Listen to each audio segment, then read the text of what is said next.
उसमें होते रहेंगे, किंतु जिस दिन हमारी स्वार्थान्विता, संकीर्णता और पारस्परिक वैमनस्य का विध्वंस हमारे सार्वजनिक सांवैधानिक जीवन की मूर्छा बनकर हमारी राष्ट्रीय अस्मिता और स्वाभिमान को क्षत विक्षत कर देगा, उस दिन इस आजादी के अर्थ अनर्थ में बदल जाएंगे।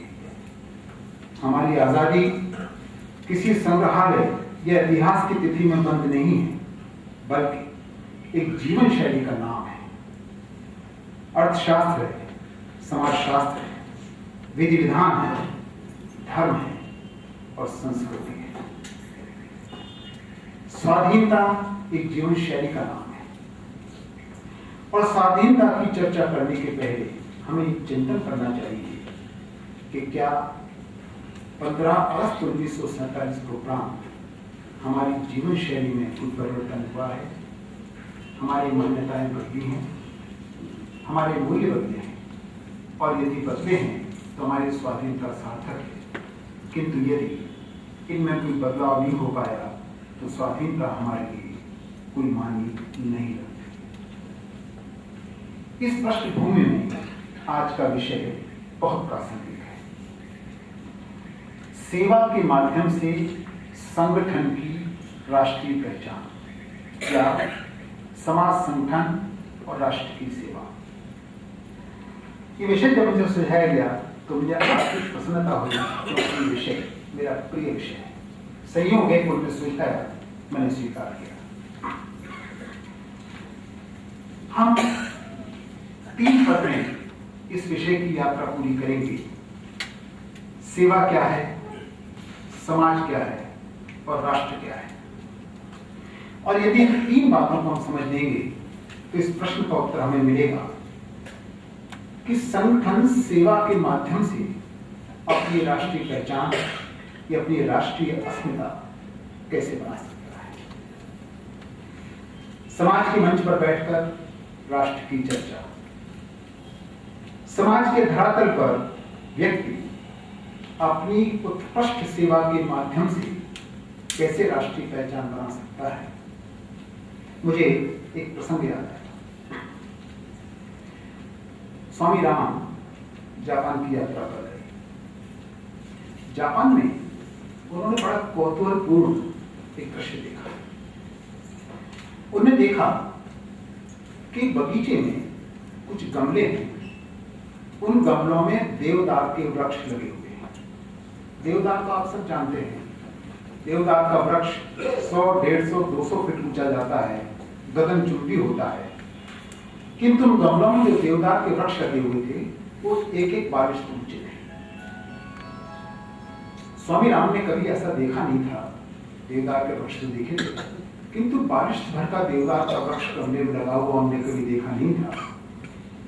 जो माली उन गमलों पर रख कर बैठा हुआ था, उस माली से उन्हें जिज्ञासा की, मित्र ये रहस्य क्या है। 150-200 फुट का देवदार का वृक्ष, 1.5-2 बारिश का, वो भी गमले में। माली समझ गया कि जो व्यक्ति नहीं जानता कि बोनजाई क्या होती है। उसने गमला उठाया, उस गमले को उल्टा किया। गमले के नीचे कई छेद थे, जिनमें से देवदार की जड़ें झांक रही थी। कैंची उठा करके उसने कुछ जड़ों को काटा और कहा कि स्वामी जी, जो वृक्ष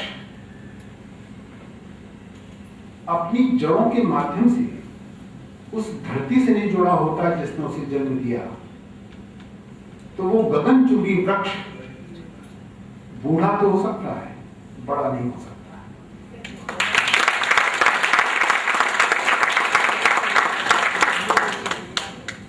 ये प्रसंग स्वामी राम हम सबके संदर्भ में उल्लेखित करते हैं। वे कहते हैं कि जो व्यक्ति अपनी मातृभूमि से अपनी जड़ों को हटा देता है, जो मातृभूमि जड़ों के माध्यम से किसी व्यक्ति का पोषण नहीं करती, या जो व्यक्ति गर्वान्वित होकर के अपनी जड़ों को और जड़ों के माध्यम से जिस मातृभूमि से पोषण प्राप्त करता है उसे विस्फट कर देता है, वो बूढ़ा तो हो सकता है, बड़ा नहीं हो सकता। मनुष्य एक व्यक्तित्व है, व्यक्तित्व का आकार है। वो धरती से जुड़ता है और धरती से जुड़ता है सेवा के माध्यम से। सेवा भी एक धर्म है, एक संस्कृति है, एक स्वभाव है और एक जीवन शैली है। अभी हमने बजाज जी को सुना। ये बजाज जी किसी प्रशस्ति या पॉपुलरिटी के दृष्टिकोण से कोई सेवा का काम नहीं करते। सेवा उनका स्वभाव बन गया है, ये उनकी जीवन शैली है। और जिस दिन कोई सेवा का काम नहीं करते होंगे उस दिन उन्हें भूख नहीं लगती होगी, भोजन नहीं कर पाते होंगे। जब सेवा के माध्यम से अपनी जड़ों को खोजने लगता है तो उसका चिंतन, उसका कृतित्व, उसका व्यक्तित्व सब कुछ सेवामय हो जाता है। मानव जीवन के दो उद्देश्य होते हैं, दो लक्षण होते हैं। प्रत्येक व्यक्ति ये चाहता है कि हमको जीते जी आनंद मिले, हमारा जीवन सुखमय। और हमारी जो अपनी धार्मिक मान्यता है उसके अनुसार हमें विश्वास करते हैं, कम से कम भारतवासी तो विश्वास करते हैं कि जिस दिन जीवन समाप्त हो तो हमें मोक्ष की प्राप्ति, जीते जी आनंद और जीवन की दृष्टि मोक्ष।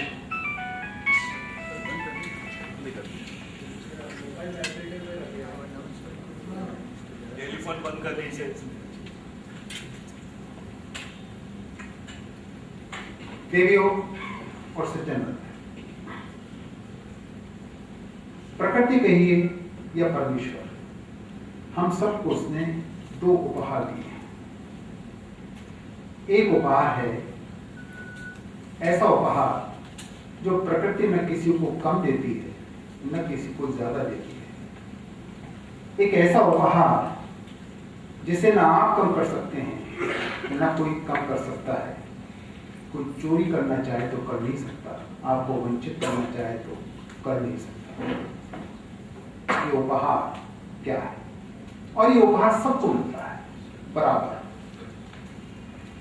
ये उपहार है दिन के 24 घंटे। ये न तो किसी को कम मिलते हैं न किसी को ज्यादा। न कोई कम करना चाहे तो कम कर सकता है, न कोई चुराना चाहे तो चुरा सकता है, और न कोई अधिक देना चाहे तो दे सकता है। ये हम सबके हिस्से में आए। और दूसरा उपहार जो प्रकृति या परमेश्वर हमें देता है वह है अनुभूति की क्षमता, द फैकल्टी ऑफ फीलिंग। और ये अनुभूति की क्षमता है जो मनुष्य को पशु से पृथक करती है। पशु भी प्राणी है, हम भी प्राणी हैं, किंतु अनुभूति की क्षमता होती है जो पशु और मनुष्य के बीच में विभाजक रेखा खींचती है।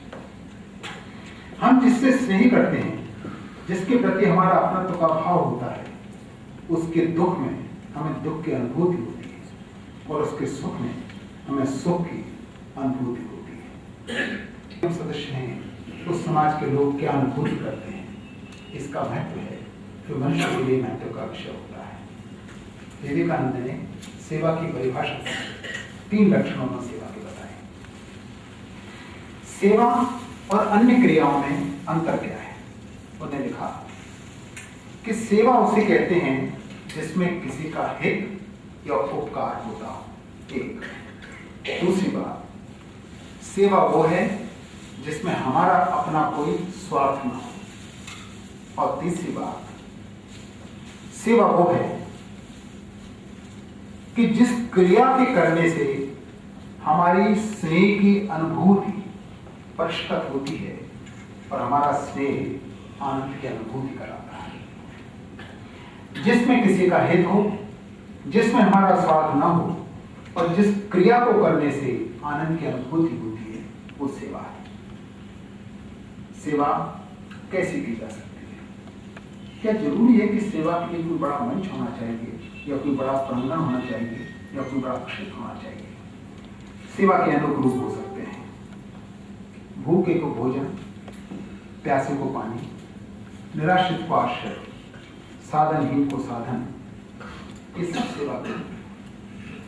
और यदि कोई स्नेह से वंचित है, उससे यदि हम दो मीठे बोल बोलते हैं तो ये भी सेवा है। एक घटना मैंने कहीं पढ़ी, एक सज्जन कहीं पहुंचे किसी शहर में, उस शहर में संत केशव जी जैसे किसी संत की कथा या प्रवचन हो रहे थे। उन्हें पता चला तो उन्होंने कहा चलो आज हम भी कुछ सत्संग करवाते हैं। जल्दी जल्दी जा रहे थे, चप्पल पहने हुए थे, चप्पल टूट गई।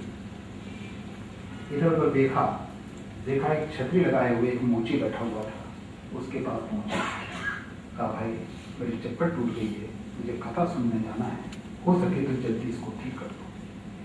मोची ने अपने काम का हाथ छोड़ा, उस चप्पल में 2 टाँके लगाए, चप्पल ठीक कर दी। वो सज्जन चप्पल पहनी, उन्होंने काम अच्छा हो गया था। 2 रुपये मोची को देना चाहिए, मोची ने 2 रुपये लेने से इनकार कर दिया।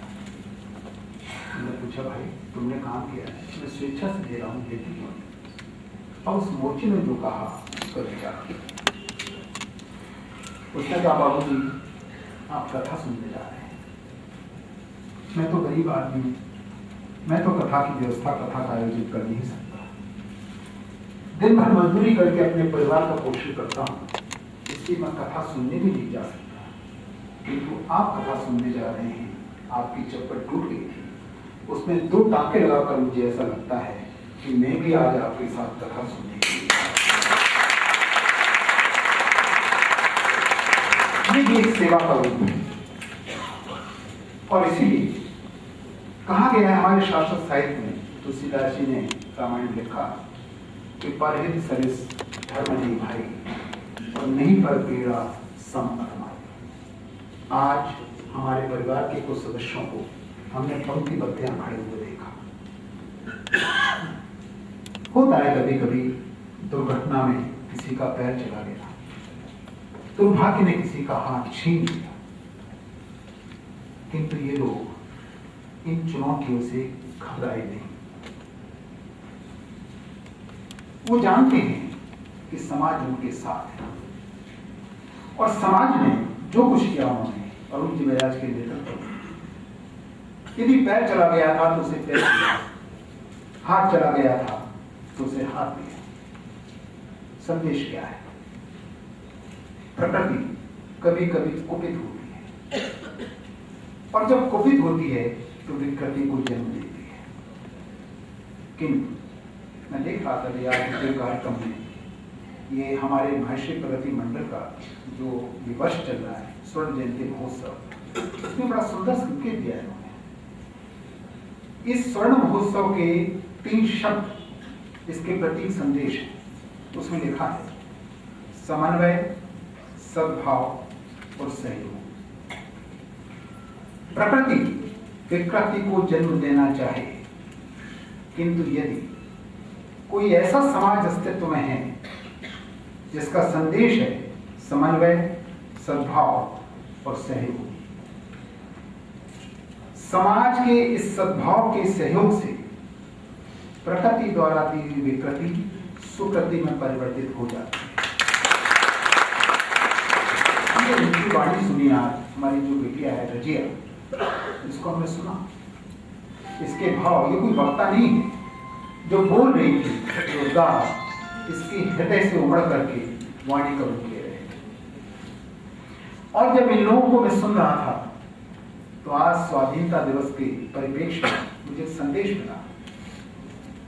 ये लोग चाहे दिल्ली के हों, चाहे गुवाहाटी के हों और चाहे कर्नाटक के हों, इनकी वाणी हमको इस संदेश दी गई कि कन्याकुमारी से कश्मीर तक भारत एक है।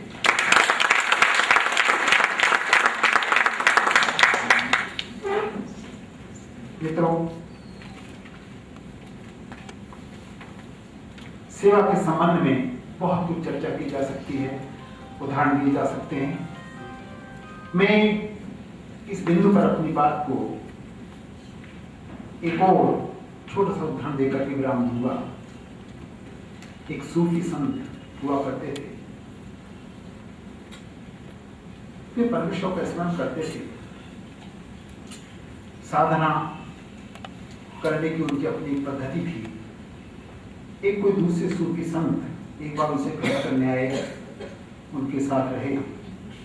24 घंटे रहकर उन्होंने एक प्रश्न पूछा, भाई आप भी संत हो, मैं भी संत हूँ, आप भी सूफी हैं, मैं भी सूफी हूँ, पर मैंने तो आपको कभी माला जपते नहीं देखा, भगवत स्मरण आप कैसे करते हैं? वे संत बोले, तुम ठीक कहते हो, पर मुझे माला की जरूरत नहीं रही।